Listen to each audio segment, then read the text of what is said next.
La semaine dernière, après d'avoir abattu les ballons chinois, nos militaires, dans le cadre du commandement de NORAD, ont regardé de très près notre espace aérien, nos radars, pour essayer d'identifier des objets volants lentement, et ont identifié 3 objets volants non identifiés, un en Alaska, un au Canada et un au-dessus du lac Yukon. Et ils ont agi en fonction des paramètres déjà établis pour voir ce que nous faisions avec donc les objets volants non identifiés dans l'espace aérien américain. Et basé sur leurs recommandations, j'ai donné l'ordre d'abattre ces 3 objets en raison des dangers que cela peut représenter pour le trafic commercial et parce que nous ne pouvions pas non plus écarter les risques de surveillance. Nous avons agi en consultation avec le gouvernement canadien. J'ai parlé personnellement au premier ministre, M. Trudeau, et au Canada samedi. Et par précaution, nous avons considéré que c'était une opportunité qui devait nous amener à abattre en toute sécurité ces objets. Nos militaires et les militaires canadiens ont essayé de récupérer les débris de façon à ce que nous puissions en apprendre davantage sur ces 3 objets. Notre comité est toujours en train d'essayer d'évaluer ces 3 incidents et les rapports nous parviendront et nous allons poursuivre nos efforts et je communiquerai les résultats au Congrès. Nous ne savons pas encore tout à fait ce qu'étaient ces 3 objets, mais rien à l'heure actuelle ne laisse entendre qu'ils sont liés au programme de ballons espions de la Chine ou qu'ils étaient des ballons de surveillance ou des objets de surveillance d'autres pays. Et notre évaluation actuelle est que ces 3 objets étaient probablement des ballons appartenant à des entreprises privées, à des institutions de recherche peut-être qui étudient la météo ou qui mènent d'autres recherches scientifiques. Lorsque j'ai accédé à mon mandat, j'ai demandé à la communauté des renseignements de s'intéresser aux objets volants non identifiés. Nous savons que toute une série de pays de recherche et d'entreprises de recherche ont des objets volants qui sont utilisés à des fins de recherche scientifique légitimes. Mais je veux être clair, nous n'avons aucune preuve qu'il y ait eu une forte augmentation du nombre d'objets volants, mais nous en voyons davantage simplement parce que, en raison des précautions prises, nous sommes en train d'affiner nos radars et nous devons continuer à adapter notre approche pour faire face à ces défis. Et c'est la raison pour laquelle j'ai demandé à mon équipe de revenir vers moi avec des règles plus strictes pour voir comment gérer ces objets volants non identifiés qui survolent le pays, faisant la distinction entre ceux qui posent des risques de sécurité et de sûreté et qui nécessitent une action et ceux qui ne créent aucun problème. Mais si un objet présente une menace pour la sécurité de la population américaine, je le ferai abattre. Et je partagerai ces politiques et ces paramètres de politique classifiés avec le Congrès lorsque tout sera prêt. Et ceci restera classifié de façon à ce que nous ne donnions pas les détails aux ennemis qui essayent d'envahir notre espace. Et ces paramètres également guideront nos actions lorsque nous serons confrontés à des objets volants non identifiés et sans équipage. Et nous nous adaptons à ces défis au fur et à mesure qu'ils évoluent.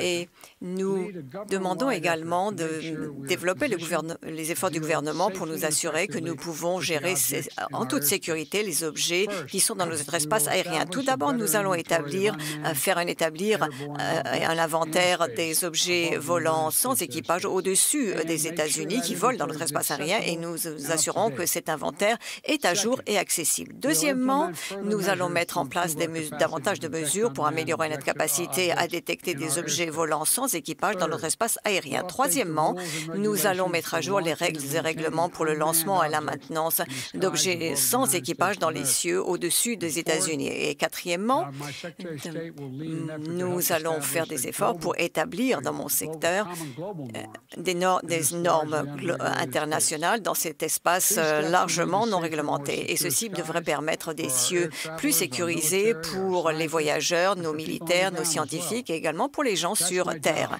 C'est là ma tâche en tant que le président et le commandant en chef. comme l'ont montré ces derniers jours. Nous sommes toujours en train d'agir dans l'intérêt de la population américaine et la sécurité de la population américaine.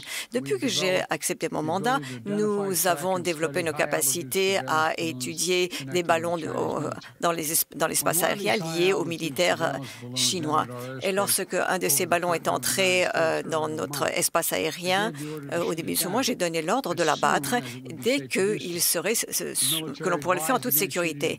Et les conseils militaires étaient donc de l'abattre, mais il s'agissait donc d'un engin qui avait la taille d'un gros autobus et qui aurait pu poser des problèmes aux populations si l'on avait abattu n'importe où. Nous l'avons suivi de très près de ce fait et nous avons analysé ses capacités, nous avons essayé d'apprendre comment il fonctionnait. Comme nous connaissions sa trajectoire, nous avons pu protéger des sites sensibles et nous avons attendu jusqu'à ce qu'il se trouve au-dessus des eaux, ce qui était beaucoup plus sûr, et ceci nous a permis non seulement d'agir en toute sécurité, mais de récupérer des débris importants que nous pourrons analyser. Et ensuite, nous avons donc abattu cet objet volant en envoyant un message très clair: la violation de notre sécurité est inacceptable et nous agissons pour protéger notre pays. Et c'est ce que nous avions promis et nous l'avons fait. Ce vendredi dernier, nous avons imposé des restrictions à des sociétés, 6 sociétés qui sont liées au programme aérien, et cela comprend des aéronefs et nous leur refusons donc l'accès à la technologie américaine. Nous avons briefé nos partenaires et nos alliés à travers le monde et nous connaissons le programme de la Chine et nous savons où ces ballons ont volé. Et certains d'entre eux ont également fait part de leurs inquiétudes avec la Chine, nos exportations et ce que nous avons pu récupérer dans l'océan nous permettront d'analyser ces débris et ce que nous apprendrons permettra de renforcer nos capacités. Nous allons également continuer à discuter avec la Chine, comme nous l'avons toujours fait au cours de ces 2 dernières semaines. Et comme je l'ai dit depuis le début de mon administration, nous cherchons la concurrence et non pas les conflits avec la Chine. Nous ne voulons pas une nouvelle guerre froide.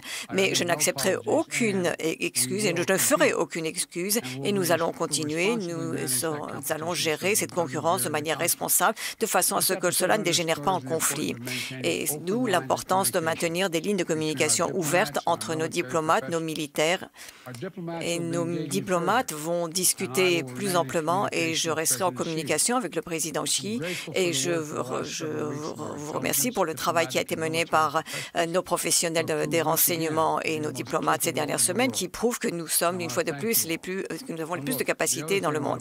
Et une fois de plus, merci. Autre chose que je souhaitais également dire, c'est que nous allons maintenir nos alliés et le Congrès informés de ce que nous savons, de ce que nous apprenons.